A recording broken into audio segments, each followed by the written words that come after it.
What's up, y'all? Y'all know who it is. Your boy JP here, hoping to make your install life a whole lot easier. Today we got a 2024 Jeep Wrangler, and we're going to be adding some amplifiers to the factory radio. Now, in order to do that, we need this piece, the pack AP4 CH42. It's going to give us 3 sets of RCAs for front, rear, and sub. But in order for us to hook this up to the factory radio, we have to remove the radio. Now, this will go for 2024 and 2025. So we need to go ahead and take this radio out. If these are the type of things that you're into, please consider subscribing or following, because that's what we do here at this channel. Anything car audio related or install related, that's what this channel is about. So the first thing we want to do is remove these covers.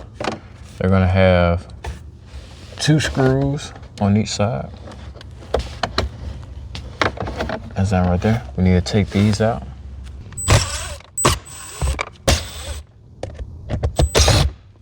So now that we've got those screws out, let's pop it up. Use that one. See if we can't use our hand. Other clips. There we go.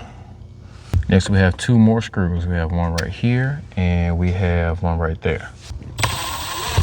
All right, so with those 2 screws out, it's gonna allow us to pull this.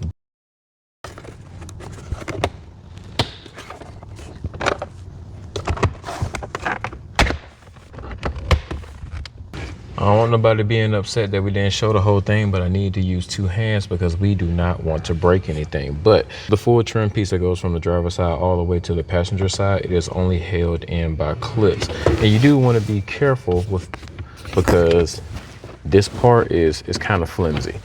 So what you want to do is you want to pull it directly towards you.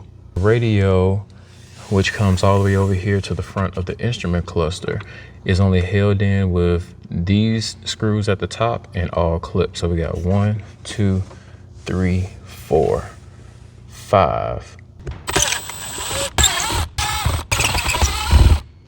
And then now we come over here to the side. It sounds scary, but I promise you, you'll be good.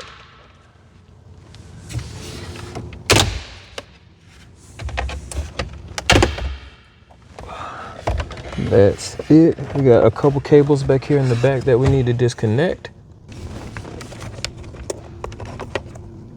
Now we got those disconnected. We need to go put this somewhere safe and out the way. Now with the screen out the way, we have the radio back here in the back held in with 4 screws. You can use a 7mm socket or a Phillip head. All right, so we're gonna put a little towel down because we don't want to scratch nothing, okay? Now, in order to get the radio out, we want to kind of come in at an angle like this. And you want to pull it down up under that little piece. Ah, come on. Yeah, and that right there is the back of the radio. And these are the 2 harnesses that we need to get to.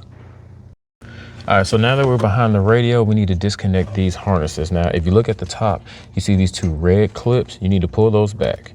These are little locking tabs. They will not allow you to press the little tab to get it out unless you pull those back. So now, press the inside. And with our pack harness, it comes with a T harness. So what that allows us to do is take that one out, put it inside here. Ow, lock it back, and then take that blue one and plug it inside here. All right, do the same thing with the green.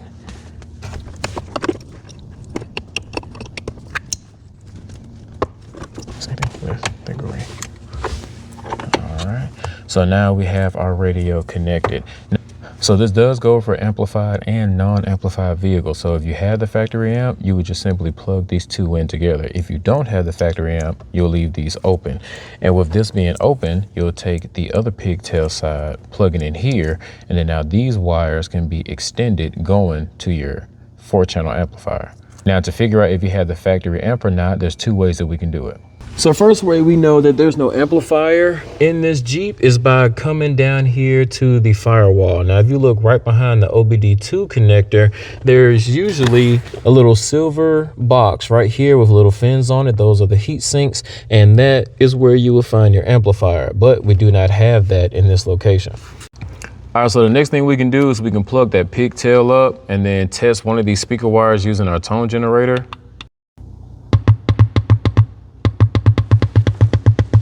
So since we're able to pop or tone the speakers from directly behind the radio, we do not have the factory amp. All right, so now that we got that, we want to mess with the dip switches. So number one, dip switch means 2-channel mode. We don't want 2-channel mode. So for the second one, it's going to be whether you want 5-volt or 4-volt preamp outputs. 4 volts is plenty for what we're doing, so we're going to put that one down. 3 has no function, but since we do have the non-amplified vehicle, we do need to make sure that dip switch 4 is down before we connect this up.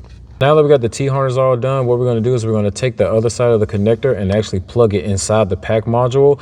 Now, once we plug this in, we want to put the radio screen back in because it fully has to be turned on. After it turns on, we're going to get a solid red light. When we get that solid red light, we need to press the programming button and hold it until that starts flashing orange. Once that starts flashing orange, we need to let it go. It'll start flashing green, and then our radio will reboot. Once it reboots, we have to turn the car off. After we turn the car off, we have to let that sit for 5 minutes, and that should reset the module into letting this factory radio think that it has an aftermarket amp, and then we can continue with the rest of the process. Since we got to go through this whole little situation and we got to plug everything back in, I'm just going to temporarily have the screen plugged in before we plug that up. Let's plug this in.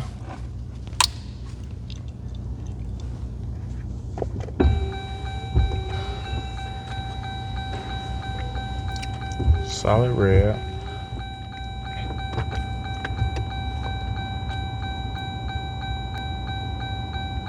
Radio needs to be booted up.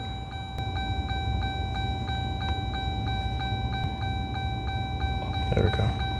All right, now we're going to hold this until it goes to solid orange. Let it go. This should reboot itself.